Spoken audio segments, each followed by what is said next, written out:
अस्सलामुअलैकुम। Programmer Cheema here. आज हम एक बड़ा ज़बरदस्त किस्म का प्रोग्राम बनाएंगे और वो प्रोग्राम वेंडिंग मशीन का प्रोग्राम होगा। वेंडिंग मशीन एक ऑटोमेटिक मशीन होती है कि जिसके अंदर कुछ आइटम्स होते हैं। आप एक आइटम चुनते हो और फिर आप उसके पैसे मशीन के अंदर डालते हो और वो आइटम बाहर निकल आता है। हमारी वेंडिंग मशीन में कुछ जूसेस होंगे, तो उन जूसेस को रिप्रेजेंट करने के लिए हम सी आउट करते हैं पहले।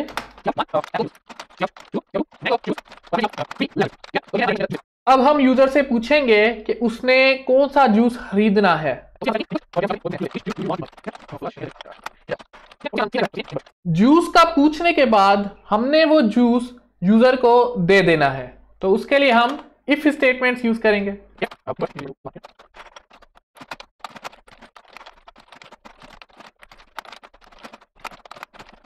आप ये देख सकते हैं कि मैंने फ्लावर ब्रैकेट्स को इस्तेमाल नहीं किया।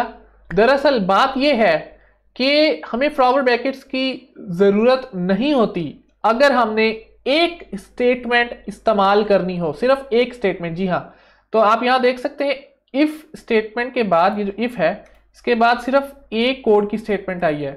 तो अगर मैं यहाँ लिख दूँ एक और, तो अब जो है मुझे इसके लिए फ्लावर ब्रैकेट इस्तेमाल करनी पड़ेगी इस तरह से। ठीक है, फिर जाके ये दोनों जो है इस कंडीशन के साथ कनेक्ट होंगी। लेकिन अगर सिर्फ एक ही लाइन है, यू गॉट एप्पल जूस, ठीक है, तो फिर उसका कनेक्शन बन जाता है। ये बाय डिफॉल्ट जो है इसके आगे जो भी एक स्टेटमेंट होगी उसके साथ एक कनेक्शन बन जाता है। अगर आपको ये सिंगल लाइन इफ स्टेटमेंट वाली बात कंफ्यूजिंग लग रही है तो आप जो है फ्लावर ब्रैकेट्स भी इस्तेमाल कर सकते हैं, इसमें कोई मसला नहीं है। लेकिन ये जो सिंगल लाइन इफ स्टेटमेंट वाला जो हिसाब है ये थोड़ा एलिगेंट लगता है, थोड़ा जो है अच्छा लगता है। तो अब इस प्रोग्राम को चलाकर देखते हैं। तो अब ये प्रोग्राम चल गया है और मैं यहाँ लिखता हूँ 2 को इंटर करने पर मुझे मैंगो जूस मिल गया। लेकिन अगर मैं 0 को इस्तेमाल करूं या फिर कोई भी एक ऐसा नंबर इस्तेमाल करूं जो 1, 2 या 3 ना हो, तो फिर क्या होगा? फिर ये होगा कि ये कोई रिस्पॉन्स नहीं देता, कोई आउटपुट नहीं है इसका। तो उसके लिए हम क्या यूज करेंगे? Else statement. अब इस प्रोग्राम को रन करके देखते हैं। तो ये प्रोग्राम चल गया है। अब हम कोई उटपटांग नंबर लिखते हैं, जैसे कि मैंने 47 लिखा और इसने बोला इनवैलिड नंबर, यानी कि प्रोग्राम सही चल रहा है। क्या वाकई? तो इस प्रोग्राम में एक छोटा सा ट्विस्ट है और वो ये है कि अगर मैं अब 1 या 2 लिखूंगा तो आप देखेंगे क्या होता है। फर्ज करें मैं लिखता हूं 1, ठीक है, मैंने 1 लिखा तो मुझे मिल रहा है एप्पल जूस और साथ ही साथ मेरा नंबर भी इनवैलिड है। तो ये क्या माजरा है जनाब? हम तो ये चाहते थे कि अगर इनमें से कोई भी ना चले तो फिर ये चले, लेकिन ऐसा है नहीं, क्योंकि ये जो इफ स्टेटमेंट्स हैं ये जो है कनेक्टेड नहीं है, ये एक दूसरे से बिल्कुल भी कनेक्टेड नहीं है। ये इफ स्टेटमेंट अपने आप एक चीज़ है अलग सी, ये अपने आप एक अलग सी चीज़ है, और ये इफ एल्स जो है ये एक ही चीज़ है। अब इस कनेक्शन का मतलब क्या है? इस कनेक्शन का मतलब ये है कि फर्ज करें कि मैंने अगर 1 को इंटर किया तो फिर ये चल गया, ठीक है। अब इसके चलने के बाद वो इसको भी चेक कर रहा है और फिर इसको भी चेक कर रहा है, जो कि नहीं होना चाहिए। अब जरा ये बात आप खुद सोचें कि जब हमें पता चल गया है कि एप्पल जूस यूजर को चाहिए, तो फिर हम मैंगो जूस और लेमन जूस को क्यों चेक कर रहे हैं? तो फिर अब असल सवाल आता है कि इनके दरमियान ताल्लुक को कैसे बनाया जाए। उसके लिए हम एल्स स्टेटमेंट को इस्तेमाल कर सकते हैं।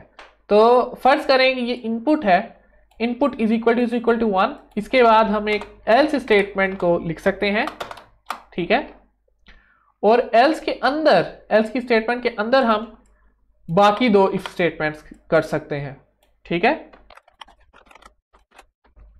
अब जरा गौर करें कि इसमें हो क्या रहा है। इसमें हो ये रहा है कि अगर इनपुट जो है वो 1 है तो फिर हमें एप्पल जूस मिल गया, ठीक है। लेकिन अगर इनपुट 2 या 3 है तो होगा ये कि 1 का जो है वो चेक होने के बाद वो इसकी एल्स स्टेटमेंट में जाएगा और एल्स के अंदर फिर 2 और 3 का चेक होगा। लिहाजा इस तरह से हमने पहली इफ स्टेटमेंट का दूसरी और तीसरी इफ स्टेटमेंट के साथ ताल्लुक कायम कर दिया है, लेकिन दूसरी और तीसरी का ताल्लुक तो है ही नहीं, तो उसको बनाने के लिए हम फिर से एल्स स्टेटमेंट को यूज कर सकते हैं। अब ये प्रोग्राम बिल्कुल उसी तरह चलेगा जिस तरह चलना चाहिए। तो इसको रन करके देखते हैं।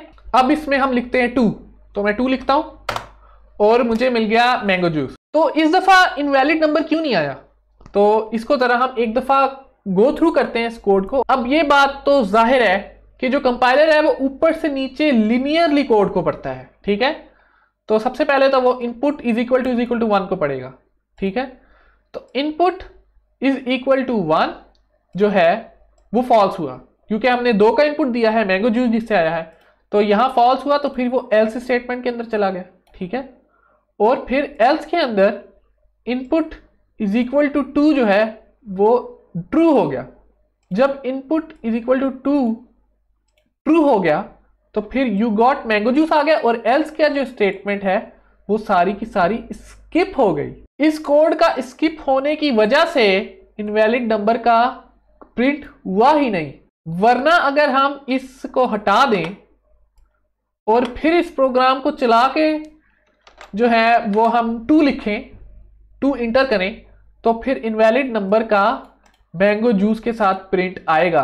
अगर आप ये सोच रहे हैं कि ये जो स्पेसेस आ रही हैं पीछे इनका क्या मकसद है और ये स्पेसेस यहाँ क्या कर रही हैं, तो मैं आपको बता दूं कि इसको हम कहते हैं इंडेंटेशन। टैब से हम इंडेंटेशन करते हैं और टैब जो है हमारे कीबोर्ड पर टॉप लेफ्ट में होता है और ये एस्केप बटन से थोड़ा नीचे होता है। कोड जो है वो ब्लॉक्स की शक्ल में लिखा जाता है और एक ब्लॉक से मुराद ये है कि फ्लावर ब्रैकेट्स और उसके दरमियान में लिखा गया कोड। हर ब्लॉक के अंदर के कोड को एक टैब दी जाती है। जब एक ब्लॉक दूसरे ब्लॉक के अंदर आ जाए तो फिर उसके अंदर मजीद एक टैब बढ़ा दी जाती है। इंडेंटेशन ना होने पर कोड पढ़ना मुश्किल हो जाएगा और ये बताना मुश्किल हो जाएगा कि कौन सी कंडीशन के साथ कौन सा कोड चल रहा है। लिहाजा इंडेंटेशन की आदत बनाएं, ये इंतहाई जरूरी चीज है। ये जो हमने इतना लंबा काम किया, इतना मतलब मुश्किल काम किया, मतलब कोड पढ़ना मुश्किल है, इंडेंटेशन हो रही है फिर भी कोड पढ़ना मुश्किल है, तो इसको आसान करने के लिए हमें एल्स इफ की स्टेटमेंट मिली है। और एल्स इफ को हम किस तरह यूज करते हैं कि हम ये ब्रैकेट हटा देते हैं, ठीक है। और ये आप देख सकते हैं कि हमारा कोड आसान हो रहा है और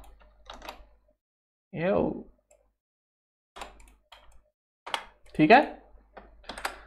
तो ये देखें कितना आसान हो गया, कितना सिंप्लीफाई हो गया है। इस कोड को बेहतर तरीके से समझने के लिए मैं इसको पढ़ के दिखाता हूं। अगर इनपुट 1 है तो फिर एप्पल जूस, वरना अगर इनपुट 2 है तो फिर मैंगो जूस, वरना अगर इनपुट 3 है तो फिर लेमन जूस, वरना इनवैलिड। अब ये कोड एक चेन की शक्ल में है और अगर इनमें से कोई एक भी चल जाए तो उसके नीचे आने वाली सारी इफ कंडीशंस जो हैं वो स्किप हो जाती हैं और कंपाइलर उनको नहीं चेक करता।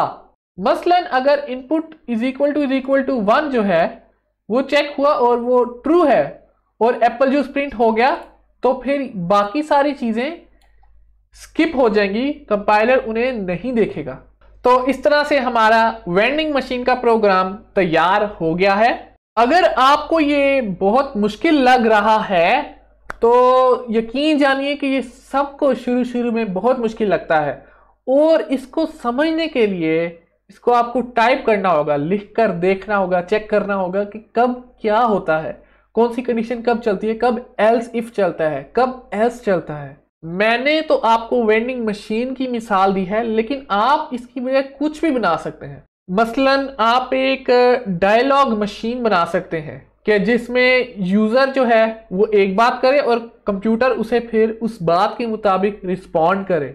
If statement, if else statement, if else if statement.